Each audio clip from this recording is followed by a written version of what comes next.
보일러 및 부속 설비 하겠습니다. 우리가 화력발전 사이클 한번 그리면 이렇게 되죠.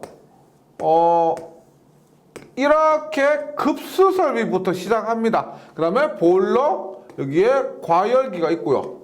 이렇게 터빈과 발전기, 그 다음에 여기에 복수기가 있습니다.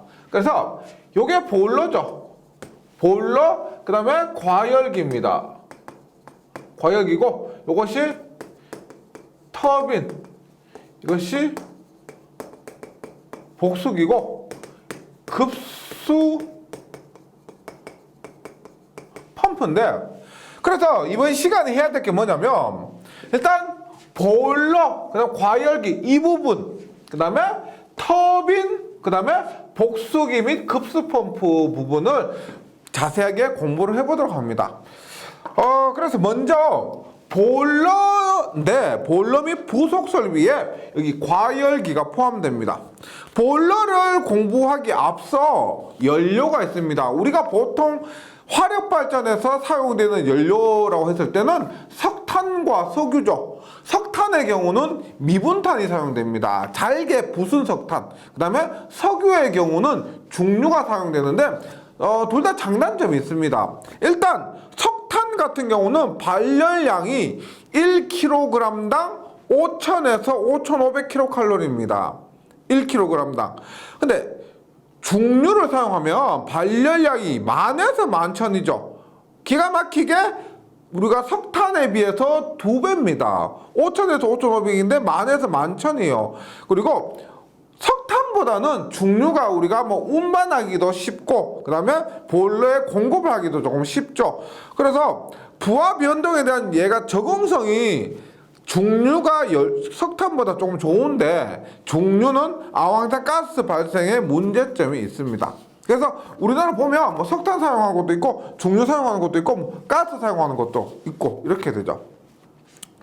그러면 이 석탄을 투입해서 혹은 중류를 투입해서 연소를 시킵니다. 연소를 시킨다. 그래서 불을 내는 거죠. 불을 내는데 공기과잉률이라는 게 있습니다. 공기과잉률은 뭐냐면 이론적으로 소요 공기량 분의 실제 소요 공기량인데, 우리가 원활한 그 연소를 위해서는 공기를 투입합니다. 예를 들어서 우리가 불을 피울 때도 캠핑 많이 가시죠. 가서 만약 불을 피운다 했을 때 그 숯에 어떻게 해요? 바람을 이렇게 불어주는 겁니다. 그게 뭐예요? 공기를 투입해서 좀 더 연소가 잘 되도록 도와주는 겁니다.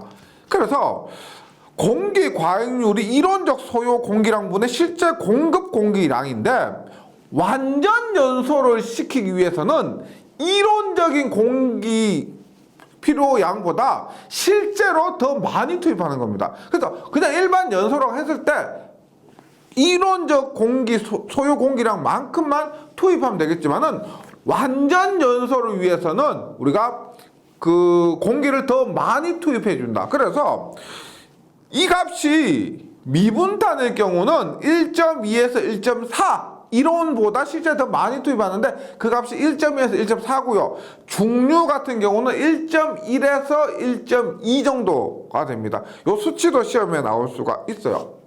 네. 그리고 본격적으로 보일러 설비를 가는데,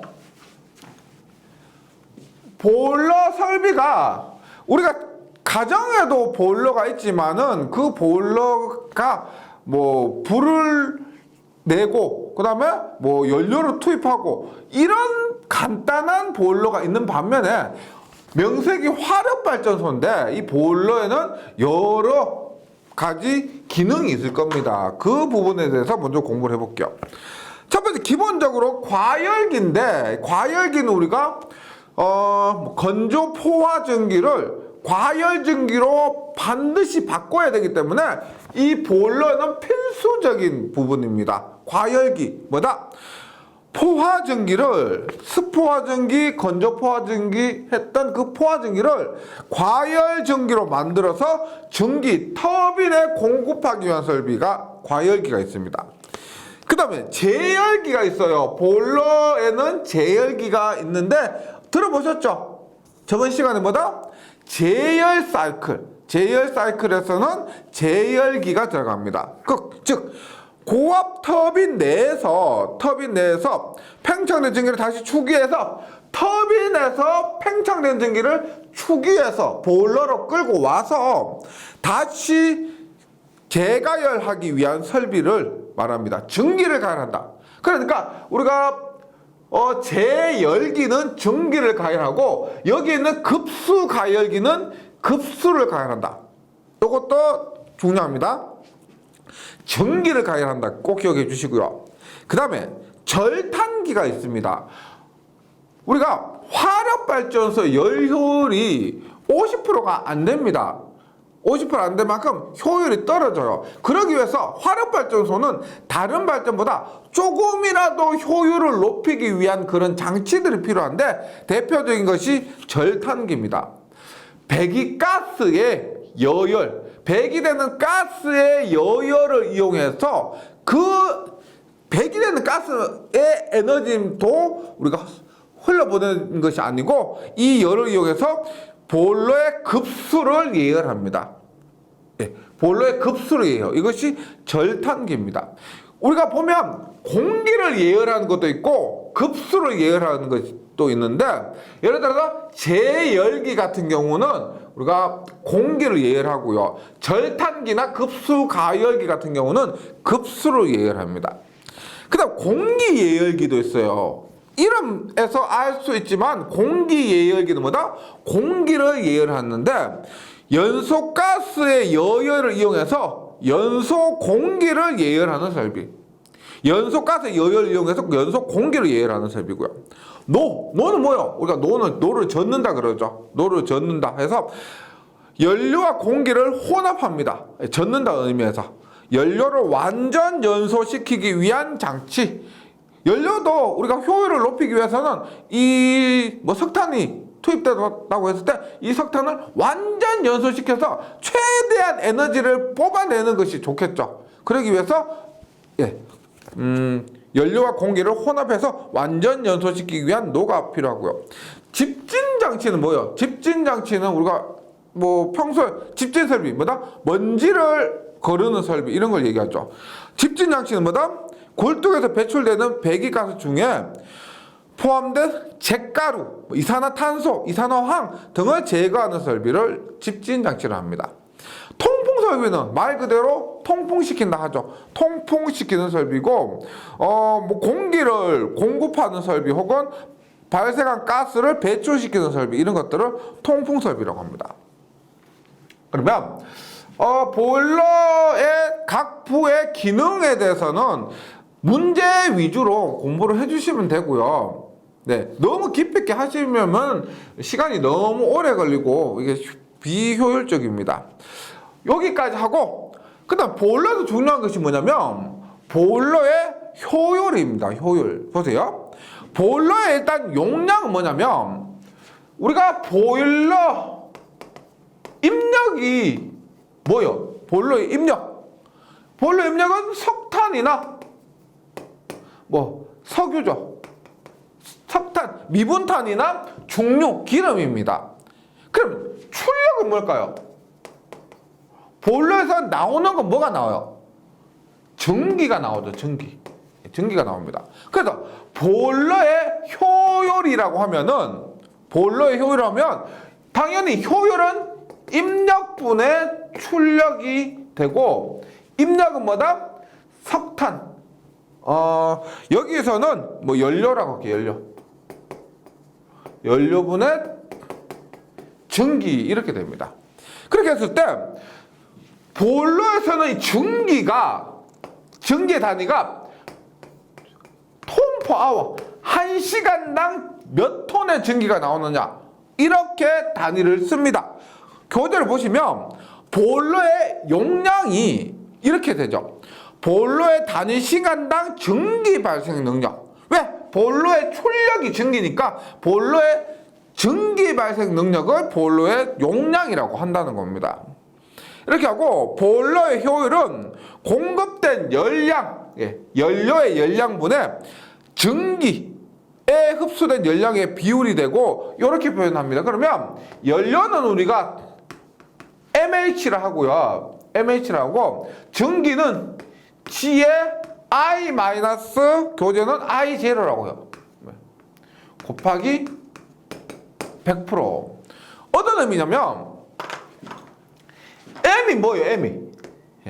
M이 연료에 투입된 연료의 양입니다. 이것이 연료 소비량 1시간당 몇 킬로그램의 연료를 소비했느냐 이걸 얘기하는 것이고, 그 다음에 H는 연료의 열량입니다. 미분탄 같은 경우는 5,000에서 5,500, 중류 같은 경우는 10,000에서 11,000 그 열량입니다. 두 개를 곱하면 뭐가 돼요? 지금 킬로그램 per hour 곱하기 H를 발열량이죠. 킬로 칼로리 per 킬로그램. 그럼 얼마? 약분되니까 1시간당 열량이 됩니다. 킬로 칼로리 파워. 그래서 1시간당 투입한 열량이고, 그 다음에 G는 뭐냐면 여기 있지만 발생 전기량입니다. 발생 전기량인데 I-I0 보세요. 처음에 급수로 들어온 I가 있을 겁니다. I0가 있을 거예요. 급수에서 보일러로 들어온 I0. 처음에 물이 갖고 있는 열량이 있고 거기에다가 보일러에서 나간 열량이 있을 겁니다. 그러면 보일러에서 순수하게 만든 열량은 얼마? I-I0만큼입니다. 그리고 거기에다가 G, 발생 전기량 즉 킬로그램 per hour를 곱하면은 이것이 약분돼서 없어져요. 네, 그래서 요거 보일러의 효율 MH분의 G의 I-I0. 보일러의 입력, 보일러의 출력이 됩니다. 이렇게 해서 보일러를 정리해 주시고요. 그 다음 보일러 다음에 뭐요? 보일러 다음에는 터빈입니다. 터빈. 수차에서는 우리가 수력발전에서는 수차, 그 다음에 화력발전에서는 수차의 역할을 하는 것이 터빈인데, 지금 교재를 보시면 동작 원리에 의한 분류에 의해서 들어보셨죠? 충동터빈, 반동터빈. 충동터빈, 반동터빈 어디서 들어본 것 같은데 뭐다? 수차에서는 충동 수차, 반동 수차였죠. 그래서 똑같은 거라 보시면 돼요. 네, 그래서 충동터빈과 반동터빈은 충동수차와 반동수차를 생각하시면 되고, 혼식터빈은 충동터빈과 반동터빈을 합한 겁니다. 네, 그렇게 보시면 되고요. 그 다음 배기가스 사용 방법에 의한 분류가 있습니다. 요거 보세요. 간단하게 터빈이 이렇게 있어요. 터빈 발전기고 보일러에서 이렇게 왔죠. 여기에서 전기가 이렇게 왔습니다. 전기가 왔고 얘가 터빈이에요. 터빈인데 이렇게 보일러에서 온 전기가 터빈을 돌렸죠. 돌리고 나서 어떻게 처리할까요, 얘를? 근데 터빈을 돌리고 난 이 전기도 엄청난 양의 에너지를 갖고 있습니다. 뜨겁죠. 뜨거운 그 엄청난 양의 에너지 갖고 있는데, 다만 여기에 올 때는 과열 전기였습니다. 근데 터빈을 돌리고 나서 여기는 뭐 스포화 전기. 예를 들어서 여기 과열 전기는 물기도 없고, 그 다음에 부피도 팽창한 상태에서 터빈을 돌리기 가장 좋은 상태의 전기였는데, 얘를 돌리고 나니까 물기를 먹으면 일반 전기로 바뀌더라 이런 거예요. 그러면 이 아직까지 에너지를 많이 갖고 있는 이 전기를 첫 번째로 보세요. 이 다음에 있는 것이 복수기입니다. 맞죠? 복수기로 보낼 수도 있고, 두 번째, 전부 복수기를 보낼 수도 있고, 두 번째는 복수기 더하기 타용도. 세 번째, 전부 타용도로 쓸 수가 있습니다. 우리가 열병합 발전이라고 들어보셨어요? 뭐 지역 난방공사 같은 데 보시면 뭐 대도시 뭐 분당도 그렇고요. 뭐 여기 뭐 세종도 그렇고 뭐 대구도 그렇고, 그런 큰 도시 가면은 열병합 발전소 있죠. 어떻게 전기도 만들고 나머지 어떻게 난방에 사용하는 겁니다. 난방에 사용하는 거요. 그래서 우리가 복수기로 100% 보내는 것은 일반적인 발전소에서 이렇게 사용하고요. 그 다음에 복수기로 보내는 것 일부, 그 다음에 타용도, 여기서 말하는 것은 난방용으로 다른 에너지원으로 사용할 수도 있고, 요런 건 열병합 발전 100% 타용도로만 사용할 수도 있다는 겁니다. 그래서 배기가스 사용 방법에 의한 분류에서 복수기로 100% 보내는 이 전기를 100% 복수기로 보내는 것을 우리가 복수 터빈이라고 합니다. 터빈은 배기가스 전부를 복수시키는 방식. 그 다음에 추기 터빈이요. 얘가 추기 터빈입니다. 복수기로도 보내고 타용도로도 추기한다라고 해서, 그래서 교재에 보시면 터빈 배기가스의 일부는 복수, 나머지는 추기해서 다른 목적으로 이용하는 방식. 여기서 뭐 다른 목적이라는 것은 난방이라고 보시면 돼요. 열병합 발전 생각하시면 되고, 배압 터빈입니다. 타용도로만 사용하는 것을 배압 터빈에서 배기가스 전부를 동력용이나 공업용과 같은 다른 목적으로 이용하는 방식. 보통 우리가 그 철강회사 있죠. 철강회사에서 이런 배기 터빈 방식을 많이 씁니다. 그 다음 전기 터빈의 구조도 있는데 뭐 너무 복잡하기까지 하실 필요 없고요. 차실 실린더, 실린더 말 그대로 터빈 안내 날개 등을 수용하기 위한 설비입니다. 요 터빈의 본체라고 보시면 되고요. 노즐, 우리가 수력 발전에서도 노즐이 있었죠. 물을 분사하는 부분을 노즐이라고 했습니다. 그래서 화력 발전 터빈에서도 노즐은 전기를 안내 날개에 유입시키기 위한 설비. 수력 발전에서는 물, 그 다음에 화력 발전에서는 전기 분사하는 설비를 노즐이라고 합니다. 날개는 말 그대로 터빈의 날개 있겠죠. 블레이드를 얘기하고요.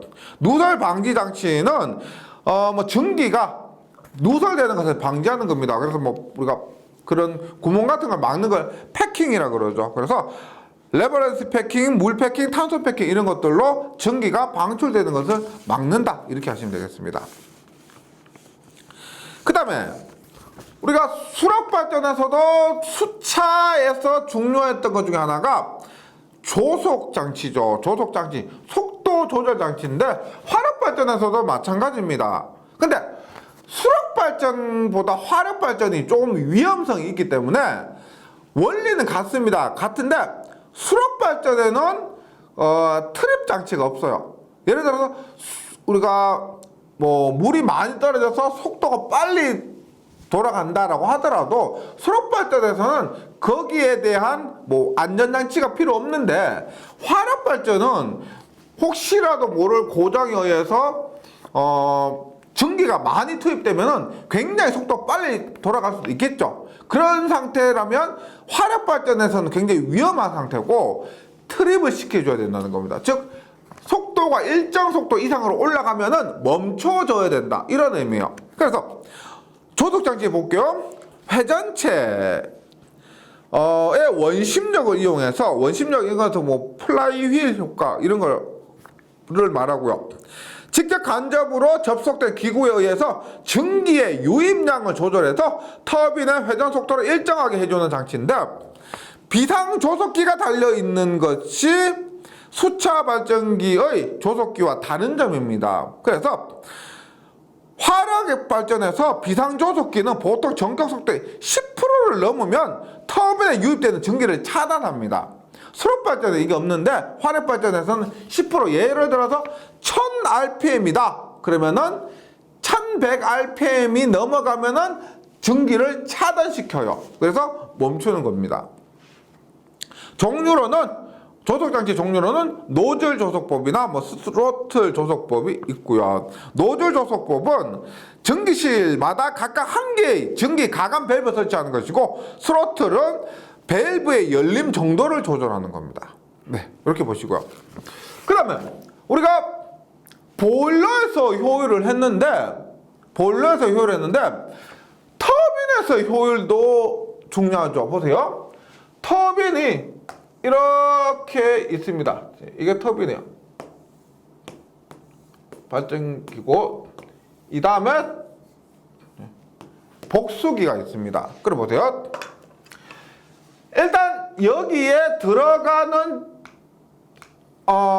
우리가 엔탈피를 여기 들어가는 엔탈피를 I라고 할게요. 네, 터빈 입구에서 엔탈피를 I. 그 다음에 터빈 출구 즉 복수기로 들어가는 엔탈피를 I0라고 합니다. 그 다음에 터빈과 이 발전기를 하나로 묶어요. 하나로 묶어. 그래서 여기에서 발생되는 여기에서 출력은 뭘까요? 출력은 전력 혹은 전력량이겠죠. 전력이나 전력량이 출력됩니다. 입력은 뭐예요? 입력은 들어가는 증기의 엔탈피, 증기의 열량입니다. 그래서 터빈과 발전기를 하나로 묶었을 때 터빈, 발전기의 효율은 당연히 입력분의 출력인데 입력은 뭐다? 터빈에 들어가는 입력은 뭐예요? 증기죠, 증기. 증기고 출력은 뭐가 나와요? 전기가 나옵니다. 전기. 그럼 전기는 우리가 발전기에서도 했죠. 발전기에서 했지만 G의 I-I0고요. 전기는 860P, 860P 이렇게 됩니다.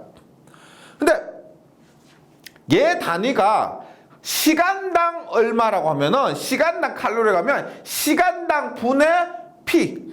그러니까 여기 H가 분자로 옮겨가면서 W가 됩니다. 그러니까 얘가 만약에 킬로 칼로리 퍼 아워라면은 얘는 P가 되고요. 만약에 킬로 칼로리라면은 여기는 W 전력량이 돼요. 네. 하여튼 이렇게 되는 것이 터빈과 발전기의 효율입니다. 그래서 이 탄은 G의 I-I1 여기서는 지금 얘를 I0라고 했는데 교재에서는 I1입니다. 똑같은 거예요. 여기에서 이 I0는 복수기로 들어가는 증기의 엔탈피를 얘기하고요. 그 다음에 860P가 됩니다. 그러니까 총 증기가 I가 들어갔어요. I가 들어갔는데 여기에서 I0를 빼면 뭐요? I에서 I0를 뺀 만큼이 여기 발전을 하는데 소요된 엔탈피죠. 소요된 열량입니다. 그래서 이게 뭐다? 터빈에서 실제 소요된 엔탈피는 I-I0다. 이걸 얘기해요. 네. 우리가 보일러에서의 G의 I-I0는 다르지만은 궁극적으로 똑같은 거다. 증기분의 전기. 이것은 똑같은 거예요. 네. 그러면 보세요. 그러면 지금 I는 터빈 입구에서 증기 엔탈피, I1은 I0는 복수기 입구에서의 증기 엔탈피인데 총 발전소 효율은 뭐예요? 총 발전소 효율. 이게 중요하죠. 터빈과 발전기를 합한 효율은 이겁니다. 그럼 발전소 효율이라는 것은 뭐요? 보일러를 포함하고 터빈도 포함하고 복수기 포함한 급수펌프를 포함한 모든 효율 얘기하죠. 그러면 발전소에서 효율은 입력이 뭐다? 입력보다 출력은 똑같은데 입력이 연료죠. 연료죠. 출력이 뭐다? 전기죠. 출력이 전기죠. 그러면 연료는 뭐예요? 보일러에서 말씀드렸던 그 보일러에서 입력 뭐다? MH. 보일러에서의 넣어준 연료 MH. 그 다음에 전기는 뭐예요? 여기서 나온 860. 근데 앞에서 제가 말씀드렸지만은 얘가 시간당 증기량이라면은 P인데 여기에서는 총 연료라고 했을 때는 전력량이 됩니다. 860W. 이 860W는 뭐냐? 1kWh가 860kcal이기 때문에 분모의 단위가 킬로칼로리예요. 그래서 분자의 단위도 킬로칼로리로 바꿔주려면은 1kWh에서 860을 곱하면 kWh가 킬로칼로리로 됩니다. 그래서 이러한 관계가 성립하는 거죠. 그래서 화력 발전에서는 계산 문제로 가장 많이 나오는 거 이거죠. 일단 터빈 발전기의 효율은 이렇게 되고요. 발전소 전체의 효율은 전체 입력인 연료분의 전체 출력인 전기를 얘기합니다. 그것이 mH분의 860W고요. M은 같은 기간 내에 소비된 총 연료량, H는 연료의 발열량, 이것은 보일러 하면서 말씀드렸고요. W는 어떤 기간 내에 발생된 총 전력량입니다. 근데 다시 조금만 보충해 드리자면은 여기에 전력이 오느냐 전력량이 오느냐는 분모에 시간당 칼로리냐 아니면 그냥 칼로리냐에 따라서 결정됩니다. 이런 것들은 문제를 통해서 확인을 해주시면 되겠습니다. 여기까지가 터빈이었고요. 이제 나머지 남은 게 뭐냐? 복수기, 급수설비 이런 것들입니다. 볼게요. 복수기는 이렇게 그래서 복수예요. 복수한다. 그게 복수가 아니고 우리가 물로 되돌린다는 겁니다. 여기에 나온 증기를 이 다음에 뭐가 돼요? 급수 펌프죠. 펌프니까 급수 펌프로 보내기 위해서 급수 물입니다. 어떻게? 증기를 복수 물로 바꿔서 급수 펌프로 공급하는데 이게 증기를 공기로 날려버리는 것이 아니라 그래도 물로 바꿔서 뜨거운 물을 공급하는 거죠. 우리가 예를 들어서 바다에서 물을 퍼올린다라고 했을 때 그 바다에서 퍼올리는 차가운 물하고요. 여기서 뜨거운 물을 보내주는 것하고 당연히 에너지 소비가 더 이렇게 하는 것이 효율적일 겁니다. 그런 의미에서 복수기를 사용하고요. 교재로 와서 복수기는 터빈에서 배기되는 증기를 용기 내로 끌어들어 물로 냉각하면 여기에 당연히 복수기에는 이 온도를 낮추기 위한 물이 필요하겠죠. 예. 그래서 물을 끌어들여 물로 냉각하면 증기는 응결되고 용기 내는 진공이 되기 때문에 증기를 저압까지 팽창할 수 있어 전체의 열 낙차를 증가시키고 전기 터빈의 열 효율을 높이는데 중요한 것은 전기 터빈 전체의 열 효율을 높이는 그런 의미입니다. 혼합 복수기는 터빈에서 배출되는 배기가스를 냉각수에 직접 접촉시켜서 복수시키는 거고요. 표면 복수기는 표면에 예를 들어 그 물이 냉각수가 지나가는 관이 있습니다. 그 관에 전기를 접촉시키면은 차가운데 전기가 만나다 보니까 그 전기가 물로 될 수가 있다는 거죠. 그리고 이 표면 복수기가 우리가 사용하는 대부분의 복수기예요. 그래서 복수 방식이라 하면은 특별한 일이 아니면은 표면 복수기를 사용한다고 보시면 되겠습니다. 냉각수를 넣은 수관에 터빈에서 배출되는 배기가스를 직각으로 접촉시켜 복수시키는 방식이고, 그런데 복수기 얘가 우리가 보일러에서 엄청난 연료를 소모해서 만든 증기를 물로 바꾸기 때문에 전체 에너지 손실이 가장 큰 부분이 이 복수기입니다. 상식적으로 전기를 물로 만든다라고 하면은 복수기에서 얼마만큼의 에너지를 소비하는지 아시겠죠? 네. 그래서 복수기에서의 방열 손실이 50에서 55%입니다. 전체에서 손실이 50에서 55%. 전체의 절반 이상은 이 복수기에서 방열 손실이 발생한다는 거죠. 그 다음에 복수기에는 세 가지의 펌프가 있습니다. 주로 세 가지 펌프가 있는데 일단 축익 펌프. 축이라는 것은 전기를 추출하는 펌프예요. 우리가 여기에서 진공 상태로 동작하는 게 좋습니다. 진공 상태가 좋은데, 그럼 진공 상태가 되려면은 이 안에 있는 그 기체를 뽑아내야 되겠죠.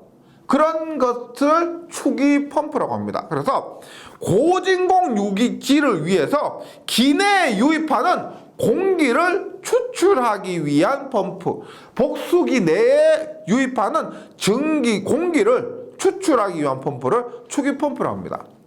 그 다음에 우리가 복수기에는 복수를 시키기 위해서 냉각수를 이렇게 순환시켜줘야 돼요. 냉각수를 순환시켜주려면은 그 냉각수를 순환시키는 펌프가 있겠죠. 그것을 우리가 순환 펌프라고 합니다. 복수기에 냉각수를 보내기 위한 펌프. 그 다음에 복수 펌프는 뭐냐면, 복수가 됐어요. 복수가 된 것을 급수 펌프로 이렇게 보내야 되겠죠. 복수된 것을 이렇게 끄집어내주는 펌프를 복수 펌프로 합니다.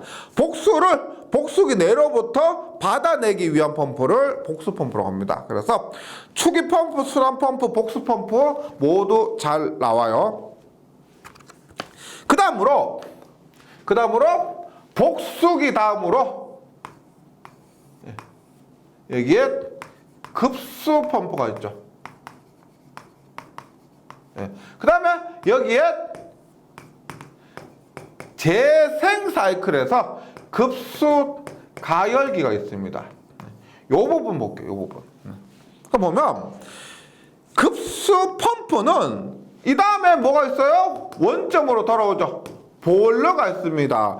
보일러에 용수를 공급하기 위한 설비를 급수 펌프라 하고요. 급수 가열기는 재생 사이클 생각하시면 됩니다. 전기 터빈의 도중에서 전기를 추출해서 전기의 여열을 이용해서 급수를 가열해서 보일러로 보내면은 우리가 차가운 물보다 뜨거운 물이 보일러에 도착하면은 에너지, 열 효율이 더 좋다는 것을 이용한 겁니다. 그것이 급수 가열기고 재생 사이클 생각하시면 되겠습니다. 그 다음에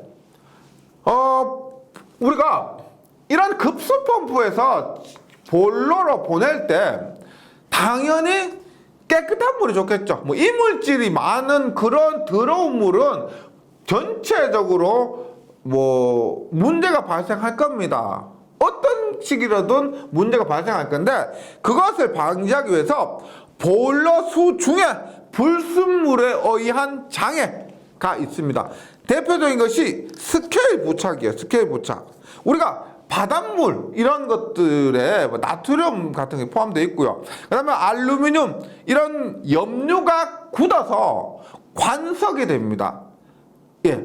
그런 딱딱한 것들이 관석이 되고, 그런 딱딱한 것들이 관에 눌러 붙게 되면은 그런 관에 이물질이 붙었다 하면은 첫 번째로 당연히 물의 순환이 방해될 겁니다. 물의 순환이 방해되고요. 그 다음에 그게 우리 사람의 혈관도 그렇게 생각하시면 되겠는데, 만약에 이물질이 쌓이고 하다 보면은 뭐 좀 안 좋은 얘기지만 뭐 동맥경화 같은 그런 병도 생기죠. 사람도 그런데 여기 관에도 그런 것들이 쌓이고 하다 보면은 이게 물을 계속 보내요. 근데 막혀요. 그럼 어떻게? 관이 파손될 수도 있습니다. 이런 것을 우리가 스케일 부착이라고 해요.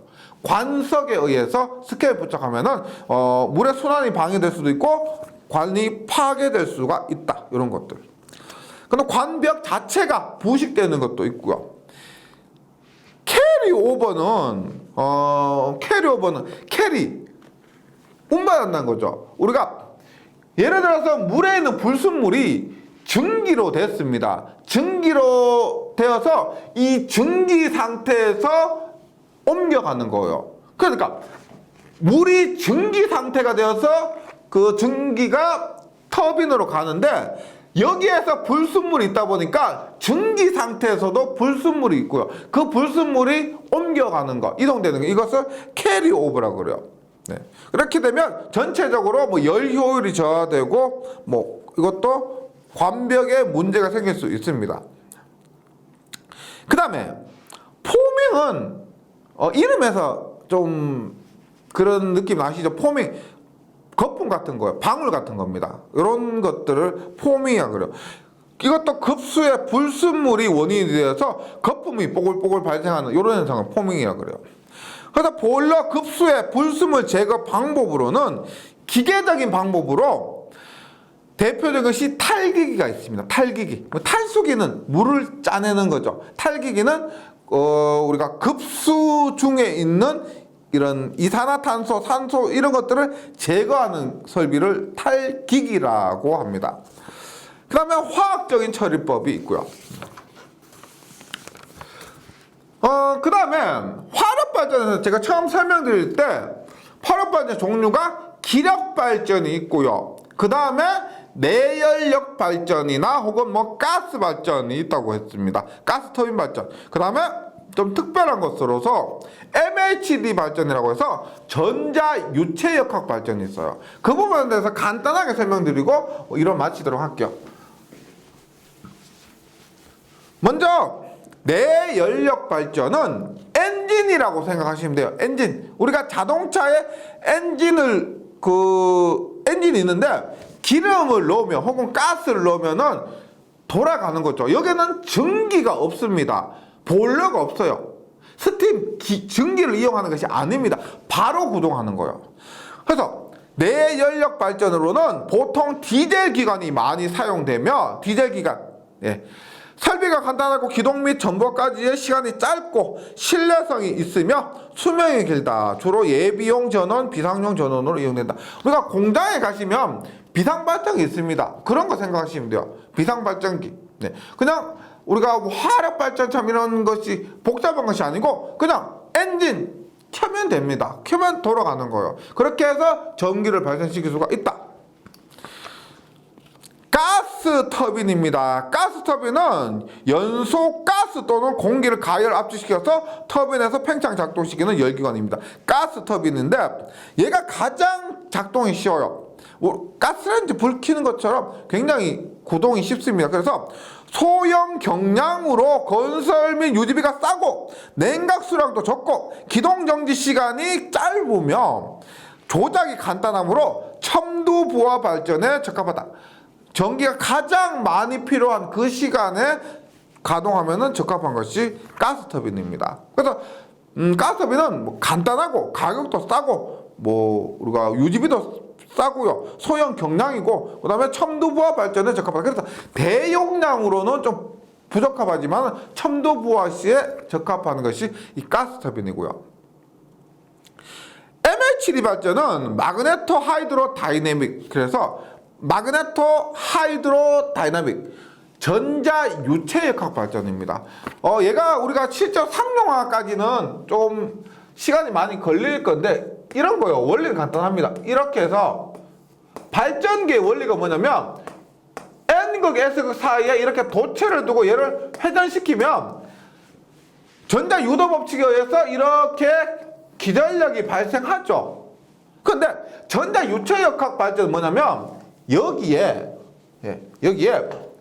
고온에 가스를 집어넣는 겁니다. 도체를 회전시키는 것이 아니고 고온에 가스를 집어넣으면 이렇게 했을 때도 전기가 발생한다는 겁니다. 근데 우리가 일반 도체를 회전시킬 때에 비해서 회전하는 부분이 없고 고온의 가스를 통과시키는 그런 개념이기 때문에 이가 이론적으로는 괜찮은데요. 아직까지는 크게 상용화되고 하진 않습니다. 간단히 읽어보시면 유체 도체에 있어서 전자 유도 작용을 이용하는 발전 방식입니다. 권선 대신에 고온의 가스가 들어가는 것 뿐이에요. 그래서 기계적 가동 부분이 없고 기계적으로 회전하는 부분이 없고 내압의 문제도 큰 것이 없으므로 발전기 한 기당 출력을 크게 할 수가 있다는 장점이 있습니다. MHD 발전은 전자 유체 역학 발전 이름 정도만 기억을 좀 해주시기 바랍니다. 네, 여기까지 화력 발전 이론했고요. 나머지 부분은 문제를 통해서 정리해 주시면 좋겠습니다. 잘 정리해 주시고 다음 시간에 뵙겠습니다. 수고하셨습니다.